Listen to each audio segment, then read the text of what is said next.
హల్లెలూయా. దేవుని నామానికి స్తోత్రం కలుగును గాక. దేవుడు ఈ ఏప్రిల్ నెలలో మనల్ని ప్రవేశపెట్టి తన కృప ద్వారా బలపరిచి భద్రపరిచినందుకే ప్రభుని స్తుతిస్తున్నాం, ఘనపరుస్తున్నాం. గత నెలంతా కూడా దేవుడు కాచి కాపాడి ఈ ఏప్రిల్ నెలలో ఈ 2021వ సంవత్సరంలో మనల్ని భద్రపరిచి బలపరిచి క్షేమాన్నిచ్చిన దేవునికి మహిమ కలుగును గాక. దేవుడు ఈరోజు ఈ యొక్క నెలకు కావాల్సినటువంటి వాగ్దానాన్ని, ఆత్మీయమైన బలాన్ని ప్రభు మనకని అనుగ్రహించి ఉన్నాడు. దేవునికి స్తోత్రం కలుగును గాక. దయచేసి వాక్యంలోనికి వెళ్దాం. 44వ కీర్తన 5వ వచనము. 44వ కీర్తన 5వ వచనం. నీ వలన మా విరోధులను అణిచివేయుదుము, నీ నామము వలననే మా మీదికి లేచి వారిని మేము త్రొక్కివేయుదుము. దేవుడు అద్భుతమైన వాగ్దానాన్ని మనకు అనుగ్రహించినాడు. ఏ వాగ్దానం మరలా ఒకసారి గమనిద్దాం. నీ వలన మా విరోధులను అణిచివేయుదుము, నీ నామము వలననే మా మీదికి లేచి వారిని మేము త్రొక్కివేయుదుము. నిజంగా దేవుడు మనతో మాట్లాడుతున్నాడు. మన విరోధులు ఎవరు? సాతానే మన విరోధి. సాతానే మన విరోధి. మనం ఎవరితో పోరాడుతున్నాం? అంధకార దురాత్మ శక్తులతో పోరాడుతున్నామని ఎఫెసీయులకు 6వ అధ్యాయము 10వ వచనం నుంచి చూసుకున్నట్లయితే మనం పోరాడుతున్నది ఎవరితో? శరీరాలతో కదా, రక్త మాంసములు కలిగిన వ్యక్తులతో కాదు, కానీ మనం పోరాడుతున్నది అంధకార శక్తులతో, దురాత్మ శక్తులతో మనం పోరాడుతున్నాం. మనుషులలో దూరి పనిచేస్తున్నటువంటి అపవాది క్రియను అణిచివేయడానికి దేవుడు మనకిస్తున్నటువంటి వాగ్దానం. నీ వలన, ఎవరి వలన? మన దేవుని వలన విరోధులను, ఎవరి విరోధులను? మా విరోధులను అణిచివేయుదుము, నీ నామం వలననే మా మీదికి లేచి వారిని మేము త్రొక్కివేయుదుము.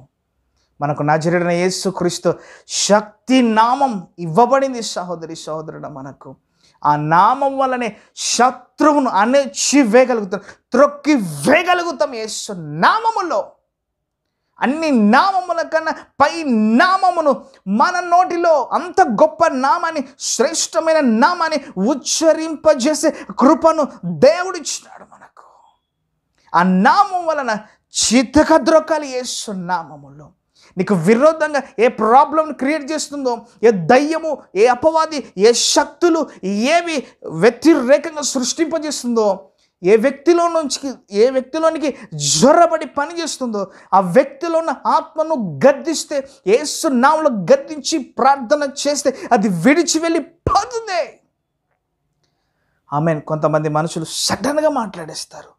ఈ మాట అనాలా అనకూడదనే మాట కూడా ఉండదు, సడన్గా మాట్లాడేస్తాడు. కానీ వాటి వెనకాల ఉండి పని చేసేది ఏందో తెలుసా? దురాత్మ శక్తి, దయ్యపు శక్తి బలంగా పనిచేస్తుంది. హల్లెలూయా. దేవునికి ఈ యొక్క ఏప్రిల్ నెలలో నీకు విరోధంగా లేచినటువంటి శత్రువులు ఎవరైతే ఉన్నారో వాటిని అణిచివేయగలుగుతావు, త్రొక్కివేయగలుగుతావు. దేవుడు ఈ వాక్యమును నీలో దీవించును గాక, ఆశీర్వదించును గాక, ఆశీర్వాదకరంగా దేవుడు మార్చును గాక. ఆమేన్, ఆమేన్, ఆమేన్. ప్రార్థన చేసుకుందాం. మహోన్నతుడ, మహాపరిశుద్ధుడ, నీ నామాన్ని స్తుతిస్తున్నాను. నీ వాక్యం చాలా అద్భుతమైనది. ఏప్రిల్ నెలలో కావాల్సినటువంటి వాగ్దానం, శక్తివంతమైన వాగ్దానం ఇచ్చినాం. నజరేయుడైన యేసు నామము వలనే మేము సాతాను కార్యములను, శత్రువైన సాతాను కార్యములు, వాడి యొక్క క్రియలను అణిచివేయుదుముగా కానీ పలుకుతున్నాం తండ్రి. ఈ వాగ్దానము ప్రభు మీ బిడ్డల జీవితాల్లో అద్భుతమైన రీతిలో ఎవరి ద్వారా శోధనలు, ఎవరి ద్వారా ఆటంకాలు, ఎవరైతే శత్రులుగా మారుతున్నారో వారిలో ఉన్న ఆత్మను గద్దిస్తూ బంధిస్తున్నాం, వేస్తున్నాము. విరోధంగా రూపింపబడిన, అవును ప్రభు, నీకు విరోధంగా రూపింపబడిన ఏ ఆయుధం వర్ధిల్లదని యెషయా 54:17 ప్రకారం స్తుతిస్తున్నాం.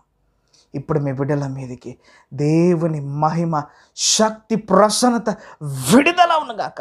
సాకారాబాలకబాల షికాలాబా రబాలమ షందల రియాలాబానబా షకిరిలబా ఇప్పుడే దేవుని మహిమ రిలీజ్ చేస్తూ అద్భుతాలు జరిగించండి. మీ బిడ్డల కుటుంబాల్లో ఏ శక్తి పని చేస్తున్నా, ఏ దయ్యము పని చేస్తున్నా, ఏ భూతపు శక్తి పని చేస్తున్నా, ఏ పిశాచమైన సరే యేసు నామములో ఇప్పుడే యేసు నామములో బంధిస్తున్నాం దేవా. యేసు నామములో ఏ శక్తి అయితే విరోధంగా పనిచేస్తుందో ఆ శక్తులని యేసు నామములో మాయమై పొమ్మని ఆజ్ఞాపిస్తున్నాం. ఇప్పుడు అద్భుతమైన నీ కృపతో నింపి నడిపించండి, దీవించమని, ఆశీర్వదించమని యేసు నామములో అడుగుచున్నాం తండ్రి. ఆమేన్, ఆమేన్, ఆమేన్. దేవుడు మిమ్మలను, మీ కుటుంబాలను బహుగా దీవించి ఆశీర్వదించును గాక. ఆమేన్, ఆమేన్, ఆమేన్.